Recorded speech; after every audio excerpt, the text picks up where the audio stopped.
ജീവാംശമായി ഭാഗം 8. മാളവികയുടെ ഉള്ളിലെ പക ഒരു അഗ്നിപർവ്വതം പോലെ നീറിപ്പുകയുകയായിരുന്നു. സോഷ്യൽ മീഡിയ തുറന്നാൽ എല്ലായിടത്തും ആദിയുടെ മുഖം മാത്രം. അവൻ പാടിത്തകർക്കുന്ന വീഡിയോകൾ ഓരോ തവണ കാണുമ്പോഴും അവളുടെ വിരലുകൾ ഫോണിൽ മുറുകി. ജാൻവിയെ കോളേജിൽ വെച്ച് ഭീഷണിപ്പെടുത്തിയിട്ടും അവളുടെ ഉള്ളിലെ അരിശം തീർന്നിരുന്നില്ല. ആദിയെയും ജാൻവിയെയും തളയ്ക്കണമെങ്കിൽ അവൻ്റെ അച്ഛൻ വാസുദേവനെ തന്നെ കൂട്ടുപിടിക്കണമെന്ന് അവൾ ഉറപ്പിച്ചു. അന്ന് വൈകുന്നേരം തൻ്റെ പുതിയ കാറിൽ അവൾ ആദിയുടെ വീട്ടിലേക്ക് തിരിച്ചു. ആ വീട് ഇപ്പോൾ പഴയതുപോലെയല്ല. ആദി പോയതോടെ അവിടെ ഒരു തരം നിശബ്ദത തളം കെട്ടി നിൽക്കുകയാണ്. മുറ്റത്തേക്ക് കാർ കയറ്റി നിർത്തി. മുന്നിൽ വണ്ടി നിൽക്കുന്ന ശബ്ദം കേട്ട് വാസുദേവൻ ഉമ്മറത്തേക്ക് ഇറങ്ങി വന്നു. കാറിൽ നിന്നിറങ്ങിയ മാളവികയെ കണ്ടതും അയാളുടെ മുഖത്ത് ഒരു ചെറിയ പുഞ്ചിരി വിരിഞ്ഞു. ആരിത്, മാളവികയോ? നീ ഇങ്ങോട്ട് വരുമെന്ന് അച്ഛൻ എന്നോട് സൂചിപ്പിച്ചിരുന്നു. വാ, കയറ്. വാസുദേവൻ അവളെ അകത്തേക്ക് ക്ഷണിച്ചു. മാളവിക ലിവിംഗ് റൂമിലെ സോഫയിലിരുന്നു. അവളുടെ ചലനങ്ങളിൽ ഒരു വലിയ പണക്കാരിയുടെ അഹങ്കാരം നിയലിക്കുന്നുണ്ടായിരുന്നു. അയാളും അവളുടെ ഓപ്പോസിറ്റ് നിലയുറപ്പിച്ചു. കൃഷ്ണേ, ഒരു ഗസ്റ്റ് ഉണ്ട്, 2 കോഫി എടുക്ക്. അയാൾ അകത്തേക്ക് നോക്കി വിളിച്ചു പറഞ്ഞു. കൃഷ്ണപ്രഭയ്ക്ക് അത് സാധാരണ സംഭവമായതിനാൽ ആരാണ് വന്നതെന്ന് വന്നു നോക്കിയില്ല. അങ്കിള് കണ്ടില്ലേ ആദിയുടെ വീഡിയോകൾ? അവൻ തിരുവനന്തപുരത്ത് മ്യൂസിക് കഫേകളിലും മാളുകളിലും പാടി നടക്കുകയാണ്. നമ്മെ എല്ലാവരെയും അവൻ മറന്നു എന്ന് തോന്നുന്നു. ഞാൻ ഫോണിൽ അവനെ കോൺടാക്റ്റ് ചെയ്യാൻ ശ്രമിച്ചിട്ട് നടക്കുന്നില്ല. അത് കേട്ട് വാസുദേവൻ്റെ മുഖം ചുവന്നു. ഞാൻ എല്ലാം അറിഞ്ഞിരുന്നു മാളു. ആ വിവരദോഷി എൻ്റെ പേര് നശിപ്പിക്കാൻ ഇറങ്ങിയിരിക്കുകയാണ്. അവൻ്റെ ആ തുലഞ്ഞ പ്രേമം കളയാൻ വേണ്ടിയാ അവിടെ കൊണ്ട് ചെന്നാക്കിയത്. എന്നിട്ട് അയാൾ ദേഷ്യം കൊണ്ട് വിറച്ചു. ഒരു മ്യൂസിക് ട്രൂപ്പിൽ കൂലിക്ക് പാടാൻ പോകുന്ന അവസ്ഥയിലേക്ക് അവൻ അധപ്പതിച്ചു എന്ന് കേൾക്കുമ്പോൾ എൻ്റെ തല കുനിയുകയാണ്. MBA ഒന്ന് പൂർത്തിയാക്കി എൻ്റെ ബിസിനസ് അവനെ കൊണ്ട് കൈകാര്യം ചെയ്യിപ്പിക്കാനായിരുന്നു എൻ്റെ പ്ലാൻ. അതൊക്കെ ഇങ്ങനെ പോയാൽ വെറുതെയാവും. മാളവിക ശബ്ദം താഴ്ത്തി അയാളുടെ അരിശം ഒന്നുകൂടി ആളിക്കത്തിക്കാൻ ശ്രമിച്ചു. അങ്കിൾ, അവൻ സ്വയം ഇറങ്ങിയതൊന്നുമല്ല. ആ ജാൻവി അവനെ ഇതിനെല്ലാം പ്രേരിപ്പിക്കുകയാണ്. അവൾക്ക് വേണ്ടിയാണ് അവൻ ഇങ്ങനെയൊക്കെ ചെയ്യുന്നത്. ഇപ്പോഴും അവർ തമ്മിൽ ദിവസവും സംസാരിക്കുന്നുണ്ട്. ഞാൻ 2 പേരുടെയും ഫോണുകൾ നിരീക്ഷിക്കുന്നുണ്ട്. അതിലങ്ങനെ ഒന്നും കാണുന്നില്ലല്ലോ. അങ്കിൾ ഏത് യുഗത്തിലാണ് ജീവിക്കുന്നത്? അവർക്ക് മറ്റൊരു ഫോണും സിം കാർഡും ഉണ്ടെങ്കിൽ സാധിക്കുന്നതല്ലേ ഉള്ളൂ. അപ്പോഴാണ് അയാൾ അങ്ങനെ ഒരു സാധ്യതയെക്കുറിച്ച് ചിന്തിച്ചത്. അവൻ നാളെ വലിയൊരു സ്റ്റാറായാൽ പിന്നെ അങ്കിളിന് അവനെ നിയന്ത്രിക്കാൻ കിട്ടില്ല. അവൻ ആ പെണ്ണിനെയും കൂട്ടി ഇവിടെ ഒന്ന് കയറും. മാളവിക അയാളിൽ വീണ്ടും വീണ്ടും വിഷം കുത്തിവെക്കാൻ ശ്രമിച്ചുകൊണ്ടിരുന്നു. അതുകൂടി കേട്ടപ്പോൾ വാസുദേവൻ മുഷ്ടി ചുരുട്ടി മേശപ്പുറത്തടിച്ചു. അത് നടക്കില്ല. എൻ്റെ അനുവാദമില്ലാതെ അവൻ ഈ പടി കയറില്ല. ആ ജാൻവിയെ അവൻ്റെ ജീവിതത്തിൽ നിന്ന് എന്നേക്കുമായി മാറ്റാൻ ഇപ്പോൾ എന്തു ചെയ്യുമോളെ? മാളവിക ഒരു കുതന്ത്രത്തോടെ ചിരിച്ചു. അങ്കിൾ, അതെൻ്റെ കൂടെ ആവശ്യമാണല്ലോ. നമുക്കവനെ നേരിട്ടൊന്നും ചെയ്യാൻ കഴിയില്ല. പക്ഷേ ആ ജാൻവിയെ കൊടുക്കാം. അവൾ കോളേജിൽ നിന്ന് പുറത്തായ അവളുടെ സ്വഭാവത്തിലൊരു ബ്ലാക്ക് സ്പോട്ട് വീണ പിന്നെ ആദിക്ക് പോലും അവളെ സ്വീകരിക്കാൻ കഴിയില്ല. ജാൻവിയുടെ വീട്ടുകാരും അവളെ കൈവിടും. അതോടെ ആദി തകർന്നു പോകും. അവൻ പിന്നെ അങ്കിളിൻ്റെ വഴിക്ക് മടങ്ങി വരും. മാളവിക പ്ലാൻ പറഞ്ഞു തുടങ്ങി. വാസുദേവൻ അവളുടെ കണ്ണുകളിലേക്ക് നോക്കി. നീ എന്താണ് ഉദ്ദേശിക്കുന്നത്? മാളവിക തുടർന്നു. ഞങ്ങളുടെ കോളേജിൽ നാളെ ഒരു ഇൻറ്റേർണൽ എക്സാം നടക്കുന്നുണ്ട്. ഞാൻ എൻ്റെ ആൾക്കാരെ വെച്ച് ചിലത് പ്ലാൻ ചെയ്തിട്ടുണ്ട്. അവളൊരു കള്ളിയാണെന്നോ അല്ലെങ്കിൽ സ്വഭാവ ദൂഷ്യമുള്ളവളാണെന്നോ മുദ്ര കുത്തപ്പെട്ടാൽ മതി. അങ്കിൾ ആരോടും ഇതൊന്നും പറയണ്ട. പക്ഷേ അവൾ പുറത്താക്കപ്പെടുമ്പോൾ അങ്കിൾ എൻ്റെ കൂടെ ഉണ്ടാകണം. മാളവികയുടെ പ്ലാൻ കേട്ട് വാസുദേവൻ ഒന്ന് ആലോചിച്ചു. തൻ്റെ മകനെ ജാൻവിയിൽ നിന്ന് തിരികെ കിട്ടാൻ ഇതല്ലാതെ വേറെ വഴിയൊന്നുമില്ലെന്ന് അയാൾക്ക് തോന്നി. പക്ഷേ ചതിയാണെന്നറിഞ്ഞാൽ കുടിലമായ ചിന്തകൾ അയാളിൽ നിറഞ്ഞതു കാരണം അതിനെക്കുറിച്ച് കൂടുതൽ ആലോചിച്ചില്ല. ശരി, നീ മുന്നോട്ട് പോയിക്കോ. എന്ത് സഹായം വേണമെങ്കിലും ഞാൻ ചെയ്യാം. ആ പെണ്ണ് എൻ്റെ മകൻ്റെ ജീവിതം നശിപ്പിക്കുന്നത് എനിക്ക് കണ്ടു നിൽക്കാൻ കഴിയില്ല. അവർ ജാൻവിയെ തകർക്കാനുള്ള ഓരോ നീക്കങ്ങളും ചർച്ച ചെയ്തുകൊണ്ടിരുന്നു. അപ്പുറത്തെ മുറിയിൽ നിന്ന് കൃഷ്ണപ്രഭ എല്ലാം കേൾക്കുന്നുണ്ടായിരുന്നു. അവരുടെ നെഞ്ച് പടപടാമിടിച്ചു. തൻ്റെ മകൻ ജീവന തുല്യം സ്നേഹിക്കുന്ന ആ പെണ്ണിനെ ഇവർ ഇങ്ങനെ ചതിക്കാനൊരുങ്ങുകയാണല്ലോ എന്നോർത്തപ്പോൾ ആ അമ്മയ്ക്ക് വല്ലാത്ത സങ്കടം തോന്നി. പക്ഷേ വാസുദേവനെ തടയാൻ അവർക്ക് ധൈര്യമില്ലായിരുന്നു. ആദ്യം അറിയിക്കാനും വഴിയില്ല. അയാൾ ഇല്ലാത്തപ്പോൾ മാത്രമേ ഫോൺ യൂസ് ചെയ്യാൻ കഴിയൂ. പിറ്റേന്ന് രാവിലെ കോളേജിൽ എക്സാം തുടങ്ങാൻ മിനിറ്റുകൾ മാത്രം ബാക്കിയുള്ളപ്പോൾ ജാൻവി തൻ്റെ ബാഗുമായി എക്സാം നടക്കുന്ന ക്ലാസ് മുറിയിലേക്ക് നടന്നു. വരാന്തയിൽ മാളവികയും കൂട്ടരും നിൽപ്പുണ്ടായിരുന്നു. മാളവിക ജാൻവിയെ നോക്കി പുച്ഛത്തോടെ ഒന്ന് ചിരിച്ചു. പക്ഷേ ജാൻവി അത് മൈൻഡ് ചെയ്തില്ല. ആ ചിരിയിൽ ഒരു മരണക്കേണി ഒളിഞ്ഞിരിപ്പുണ്ടായിരുന്നു. ജാൻവി ബെഞ്ചിൽ പോയിരുന്ന് ബാഗ് സൈഡിൽ വെച്ചു. ഇൻവിജിലേറ്റർ വന്ന് ക്വസ്റ്റ്യൻ പേപ്പർ വിതരണം ചെയ്തു. ജാൻവി വളരെ കൂളായി തന്നെ എക്സാം എഴുതാൻ തുടങ്ങി. ഏകദേശം അരമണിക്കൂർ കഴിഞ്ഞപ്പോൾ പ്രിൻസിപ്പലും കോളേജ് സ്കാഡും അപ്രതീക്ഷിതമായി ആ ക്ലാസ് മുറിയിലേക്ക് കയറി വന്നു. എനിക്ക് കിട്ടിയ ഇൻഫർമേഷൻ്റെ അടിസ്ഥാനത്തിൽ ഒരു ചെക്കിംഗ് നടത്തേണ്ടതുണ്ട്. എല്ലാവരും ഒന്ന് എഴുന്നേൽക്കൂ, പ്രിൻസിപ്പൽ കർക്കശമായ സ്വരത്തിൽ പറഞ്ഞു. എല്ലാവർക്കും നെഞ്ചിടിപ്പ് കൂടി. എന്താണെന്ന് ആർക്കും മനസ്സിലായില്ല. സ്ക്വാഡ് ഓരോരുത്തരുടെ ബാഗും ഡെസ്കും പരിശോധിക്കാൻ തുടങ്ങി. ജാൻവിയുടെ അടുത്ത് വന്നപ്പോൾ അവർ അവളുടെ ബാഗ് എടുത്തു. ബാഗിൻ്റെ ഉള്ളിലെ രഹസ്യ അറയിൽ നിന്ന് ഒരു ചെറിയ പാക്കറ്റ് അവർ പുറത്തെടുത്തു. അത് കണ്ട പ്രിൻസിപ്പലിൻ്റെ മുഖം കറുത്തു. ഇതെന്താണ് ജാൻവി? ജാൻവി പകച്ചുപോയി. എനിക്കറിയില്ല സാർ, ഇതെങ്ങനെ ഇതിൽ വന്നു എനിക്കറിയില്ല, ഞാനിത് കണ്ടിട്ടില്ല. പാക്കറ്റ് തുറന്നപ്പോൾ അതിൽ ലഹരി മരുന്നിന് സമാനമായ ചില പൊടികളായിരുന്നു. ക്ലാസ്സിലാകെ മൗനം പടർന്നു. എല്ലാവരും ജാൻവിയെ ഒരു കുറ്റവാളിയെപ്പോലെ നോക്കി. മാളവിക ദൂരെ നിന്ന് വിജയഭാവത്തിൽ പുഞ്ചിരിച്ചു.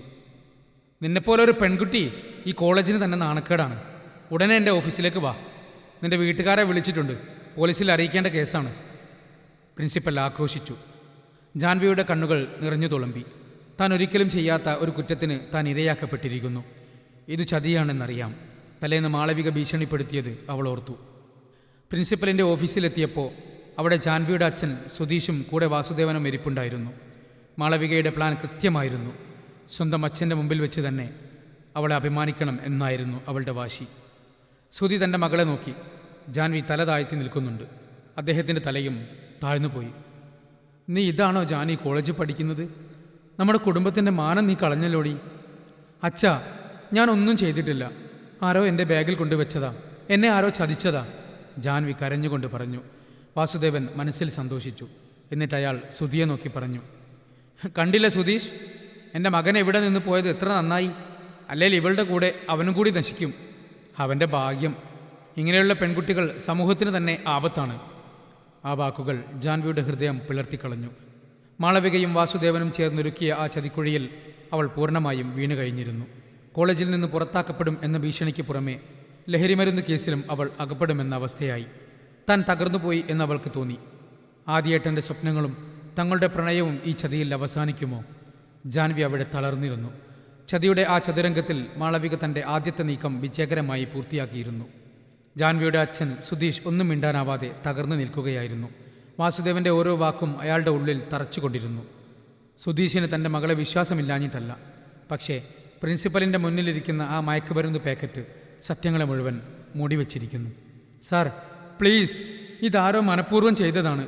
എനിക്കിതിനെക്കുറിച്ച് ഒന്നും അറിയില്ല, ജാൻവി കരഞ്ഞുകൊണ്ട് പ്രിൻസിപ്പലിനോട് അപേക്ഷിച്ചു. ജാൻവി, മതി നിന്റെ അഭിനയം. പ്രിൻസിപ്പൽ മേശയിൽ ആഞ്ഞടിച്ചു. നിന്റെ ബാഗിൽ നിന്നാണ് ഇത് കിട്ടിയത്.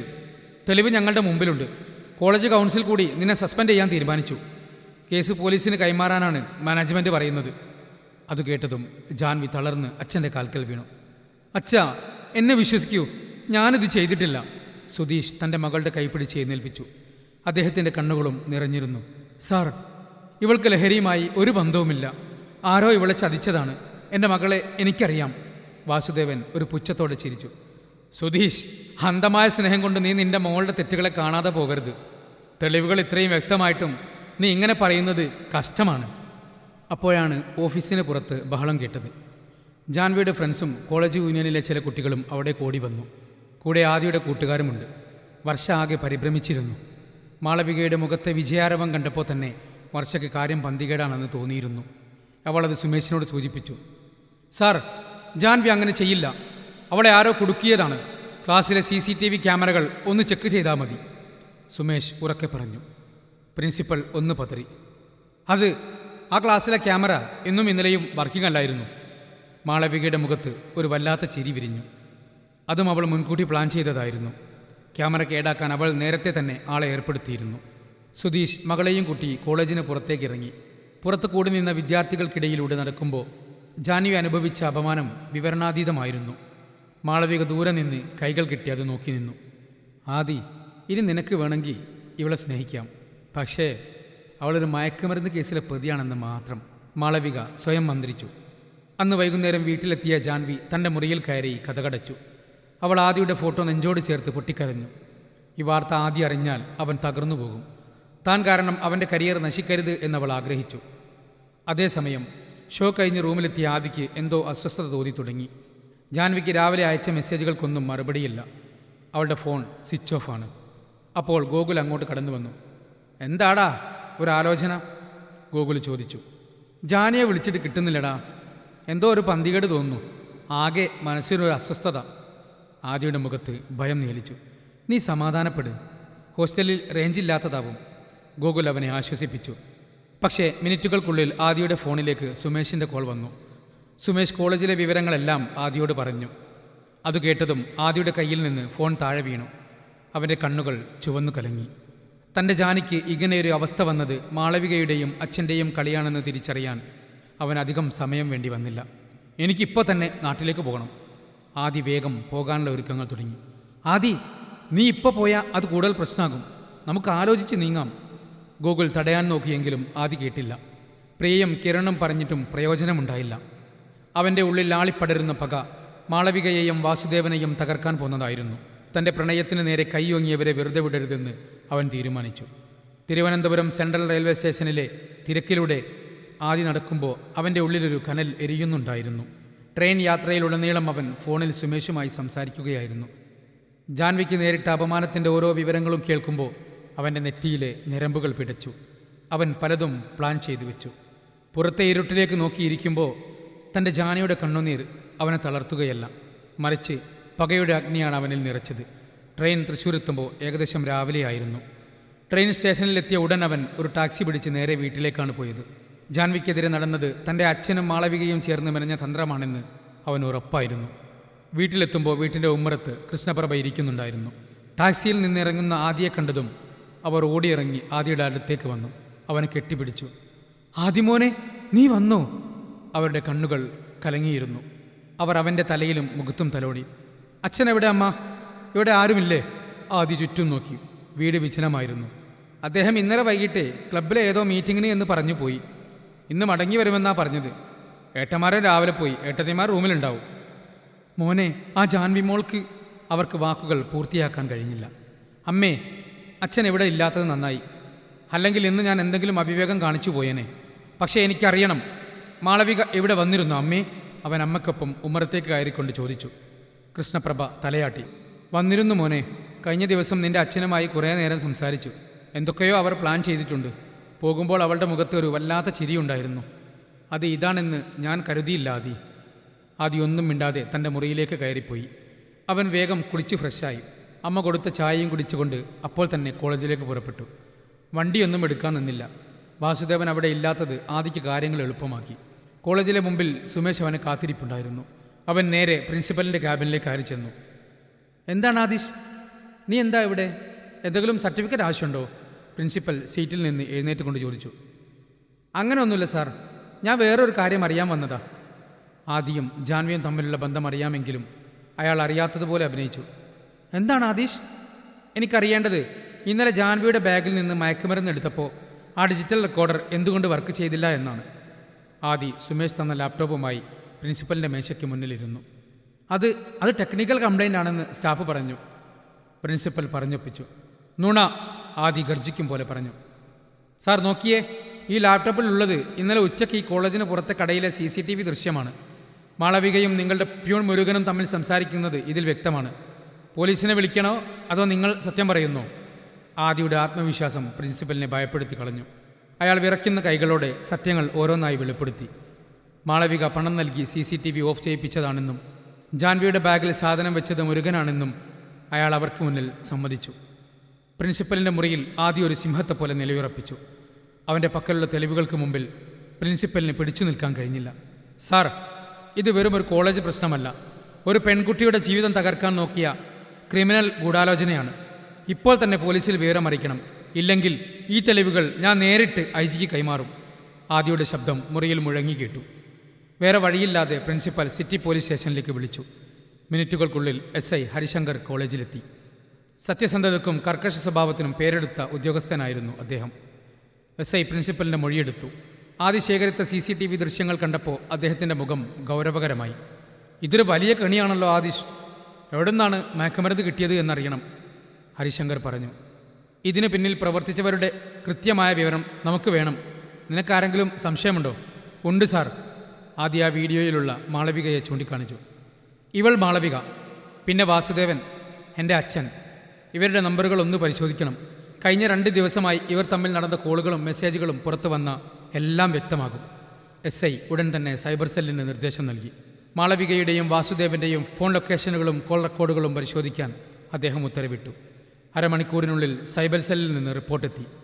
ജാൻവിയുടെ ബാഗിൽ മയക്കുമരുന്ന് വെച്ച ദിവസം മാളവികയും വാസുദേവനും തമ്മിൽ 10ലധികം തവണ സംസാരിച്ചിട്ടുണ്ട്.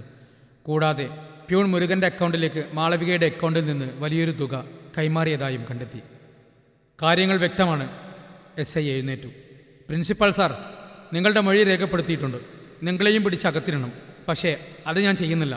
ഇനി തനിക്ക് വീട്ടിലിരിക്കാം. മാളവികയെയും വാസുദേവനെയും ഉടൻ ചോദ്യം ചെയ്യേണ്ടി വരും. അതും പറഞ്ഞ അയാൾ ആദിയെയും കൂട്ടി പുറത്തേക്ക് നടന്നു.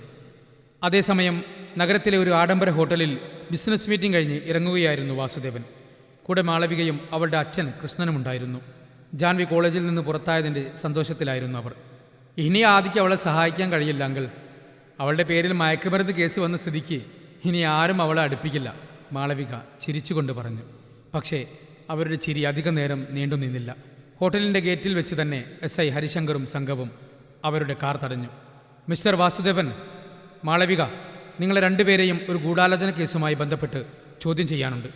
ഉടൻ സ്റ്റേഷനിലേക്ക് വരണം. സംശയത്തോടെ കാറിൻ്റെ പുറത്തിറങ്ങിയ വാസുദേവനോടും മാളവികയോടും SI ഹരിശങ്കർ കർക്കശമായി തന്നെ പറഞ്ഞു.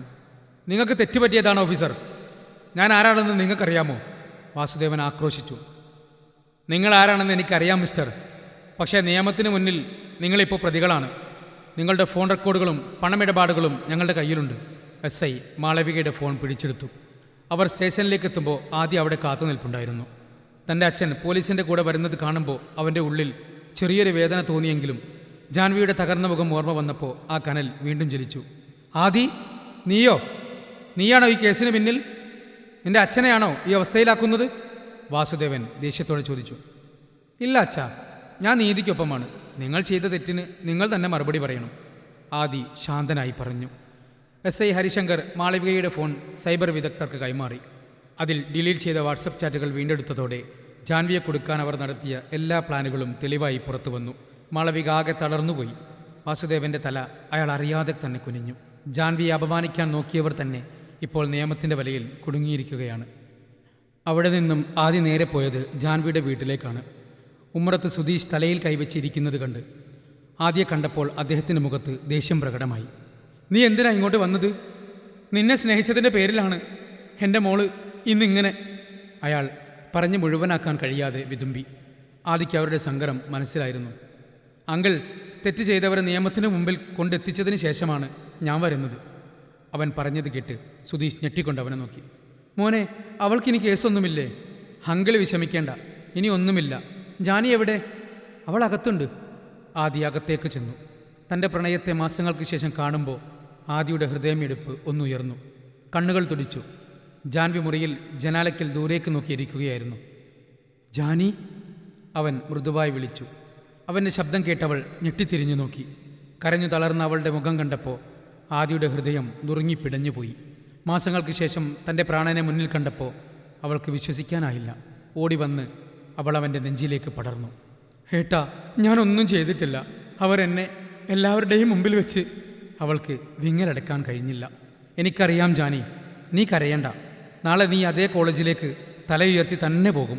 നിന്നെ അഭിമാനിച്ചവർ ഇന്ന് പോലീസ് ലോക്കപ്പിലാണ്. ആദിയുടെ ഉറച്ച വാക്കുകൾ ജാൻവിക്ക് ഒരു പുതിയ ജീവൻ നൽകുന്നത് പോലെയായിരുന്നു. അവൾ അവൻ്റെ നെഞ്ചിൽ തന്നെ പതുങ്ങിക്കിടന്നു. ആ സാമീപ്യം നൽകുന്ന സുരക്ഷിതത്വത്തിൽ അവളുടെ സങ്കടങ്ങളെല്ലാം അലിഞ്ഞില്ലാതായി. ആദി പതുക്കെ അവളെ തന്നിൽ നിന്നും അടർത്തിമാറ്റി അവളുടെ മുഖമുയർത്തി. ആ കണ്ണുകളിൽ തിളക്കം മാഞ്ഞുപോയിട്ടില്ലെന്ന് അവൻ കണ്ടു. ഏയ് ജാനൂട്ടി, മാസങ്ങൾക്ക് ശേഷം പ്രിയപ്പെട്ടവനെ കണ്ടിട്ട് നിനക്കൊന്നും പറയാനില്ലേ? അവൻ കുസൃതിയോടെ ചോദിച്ചു. ജാൻവി ഒന്ന് ശരിക്കാൻ ശ്രമിച്ചു. എനിക്ക് പേടിയാകുന്നു ഏട്ടാ. നമുക്കിനി കാണാൻ പറ്റുമോ എന്ന്? നിന്റെ ഈ ചെക്കൻ മരിച്ചു പോയാലും നിന്നെ വിട്ടുപോകില്ലെന്ന് അറിയില്ലേ പെണ്ണെ? അവൻ അവളുടെ നെറ്റിയിൽ ചുംബിച്ചു. അവളെ വീണ്ടും ചേർത്ത് പിടിച്ചു. പുറത്ത് മഴ നൂലിറങ്ങുന്നുണ്ടായിരുന്നു. ആ മുറിയിൽ പ്രണയത്തിൻ്റെ സുഗന്ധം പടർന്നു. എല്ലാ പ്രതിസന്ധികളെയും അതിജീവിച്ച അവരുടെ പ്രണയം കൂടുതൽ കരുത്തുള്ളതായി മാറുകയായിരുന്നു. പക്ഷേ വാസുദേവൻ്റെയും മാളവികയുടെയും മനസ്സിൽ വീണ്ടും പക നിറയുകയാണ് ചെയ്തത്. ഇനി ആദിക്കും ജാനിക്കും എന്ത് പരീക്ഷണമാണ് വരുന്നതെന്ന് കണ്ടറിയാം, അല്ലേ? അടുത്ത ഭാഗത്തിന് വേണ്ടി കാത്തിരിക്കുക.